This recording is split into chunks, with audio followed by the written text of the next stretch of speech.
I think that I'm a product of my home life. I wouldn't just say it's my parents. I think it's also strongly influenced by my sisters, my brothers, my grandparents, and just that whole environment. And I was brought up in an environment where it was okay to take chances. It was okay to fail.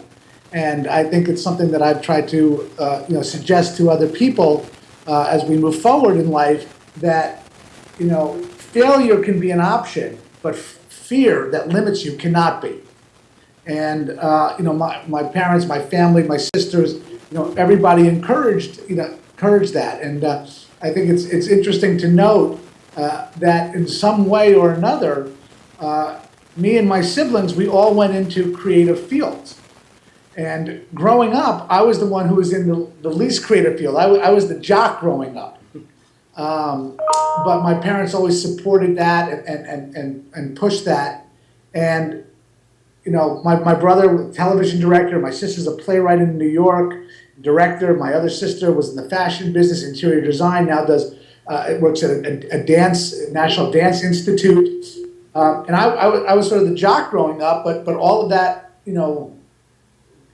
rubbed off on me, and all of a sudden I find myself dealing with autistic things. I mean, artistic things. No. It's a fine line. My parents were always, saying, go out there and do it. And the fact that you're doing it, and the fact that you're embracing this, it's okay. You don't have to succeed at it, but you have to have tried it. And I think there's no one example, it was every example. It's interesting, I spoke at a university, a graduate program about ethics in business. And at the end of the presentation, someone asked me, he said, well, Jon, when you are faced with an ethical decision, and I said, hold on a second, every decision is an ethical decision. So you can't limit it that way. When we embarked on Titanic, I felt that was almost the end of an era. That was the last time you were going to do traditional filmmaking, where you built big sets, where you got hundreds, if not thousands of people dressed in wardrobe and all of those things, because we were at the dawn of the digital age. Avatar then was the film where that all coalesced into one thing, and I think it did change the rules. I think prior to Avatar, there was a belief that our imaginations were limited by what was or was not possible. I think Avatar opened a crack in the door to allow filmmakers to know that anything is possible. If you can imagine it, there are people around you who can realize it. Jim actually wrote the first version of Avatar in 1996, before Titanic was ever released. And we kept watching the field because the technology did not exist to tell the story the way the story needed to be told. Now, people get confused. They think we're talking about 3D. It had nothing to do with 3D. It had to do with what makes a movie work or not work, and that's the close-up. And how do we create a blue 9-foot plus tall character and have them be emotive and engaging? So we watched the landscape of what was going on, and were participants in some testing we did on our own, and pushing things. We weren't sitting by with idle hands in those 12 years. And then in 2005, I approached Jim and said, I think that, this might be the time where we can be the impetus to move things and actually be able to make this movie. And we went to 20th Century Fox, and they supported us for a year while we learned to walk before we had to run. And during that time, we made sure that our stride was firm and strong by actually doing a test of 35 seconds of a scene all the way to fruition, and saw it and said, okay, if that's our floor and our ceiling can be above that, we can actually make this movie. What distinguishes the leader from the follower is innovation. And I think that you always have to be looking to innovate and invigorate and make changes and adapt to what is out there. And if you can bring innovation and then deliver something to the consumer in any business that meets or exceeds the expectations of your core consumer, then you've really succeeded.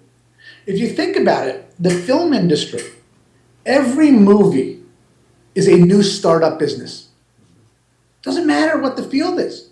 Somebody else might hire a car designer, we hire a production designer. Somebody else might hire an architect, we hire a production designer, et cetera, on and on.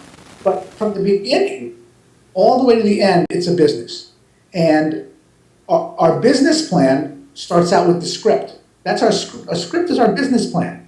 And we have to find a way to manufacture that and then bring it to market. Every movie we go through in a short period of time, maybe a year period of time, what other companies go through over much larger periods of time. We are faced with those same challenges, but in a much more condensed way. That's why the bonds that you create on the film are so strong. You hear about the troops who go off and are in battle together. That's what a movie's like. But really, we're no different than any other business. It just happens in a shorter period of time, and we're much more under the microscope of the public and the press. I think the big things to learn about innovation is that you have to first identify, regardless of innovation, regardless of technology, what your goals and objectives are. As opposed to saying, here's a new technology, here's a new innovative thing, and applying it without regard to that initial vision. So I think you have to step back and say, here's what our vision is, and now how do we apply the new tools that are available to realize that vision? So I think that is the most fundamental thing, but people oftentimes lose sight of that, or they don't even think about that. Because any project you go on, it's a long-term journey. You don't solve these things overnight. So the idea that we say, okay, here's our target at the end of it. It's a bullseye all the way out there. We want to hit this little target. How do we stay on that course and not let it drive us off course? Because nobody sets out to make a bad movie. Nobody sets out to make a failing business. But somehow that happens. And I think it's because people lose sight along the way. You're talking about Silicon Valley, and we can talk about video game companies up there. And I think when they sit there and they go say, okay, look at this new technology we could bring to bear in a video game, they go out and make a really cool looking game, but it's an unsuccessful game because it doesn't capture anything on an emotional, on a visceral, on a provocative level.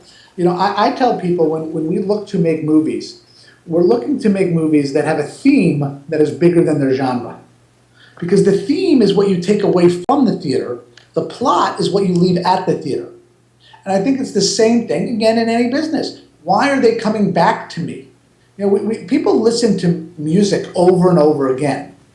Why? Because they get something out of it. It brings something back to them. If we could create a product, and I don't care what business it's in, I don't care whether it's the software business or the film business or a car, but it evokes something that is emotional, then you've succeeded. And it can be multiple themes, because for a film, you want to play to as global an audience as possible.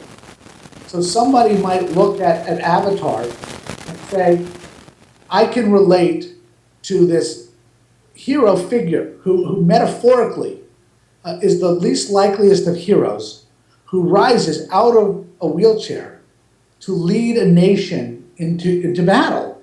They can relate to that, because if he can do that in my desk chair, maybe there's a hero inside of me. That's one theme. Another theme, someone might look at it and say, no, it's not about that. It's all about cross-racial love story and being able to accept people not by the color of the skin, but by who they are on the inside. Somebody else will take that way. Somebody else say, no.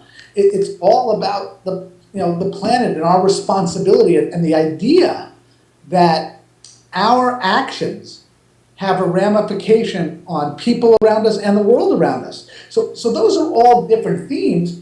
None of them play as American jingoistic things. They play as universal themes. And I don't care what country you're in around the world, those three themes that I just touched on are relatable for all the diverse population that makes this world. Because like the movie suggests, we are more than ever a connected world.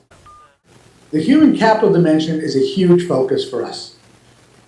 Jim and I, we are lucky enough when we go to accept an award or go do press or go talk to you, we are standing on the shoulders of others. And we can only stand as high as they build us up. And that team we pull together is critical to us. Only by taking ownership can they truly feel pride in what they're doing.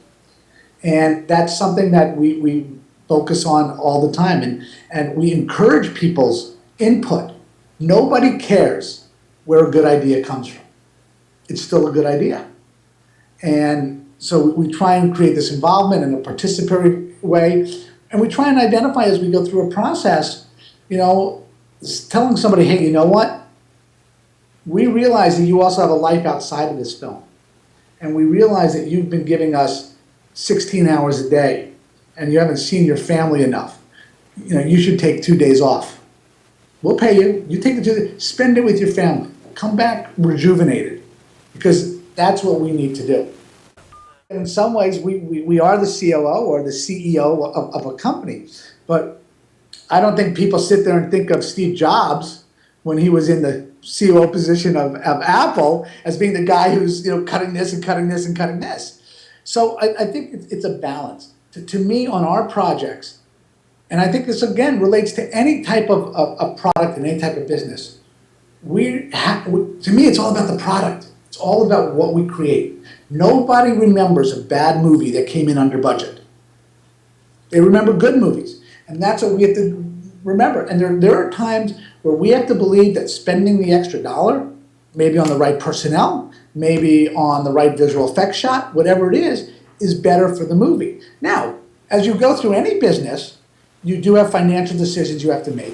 And I think one of the things that we try and balance is we always make compromises, but it's our responsibility to make sure that those compromises don't compromise the product.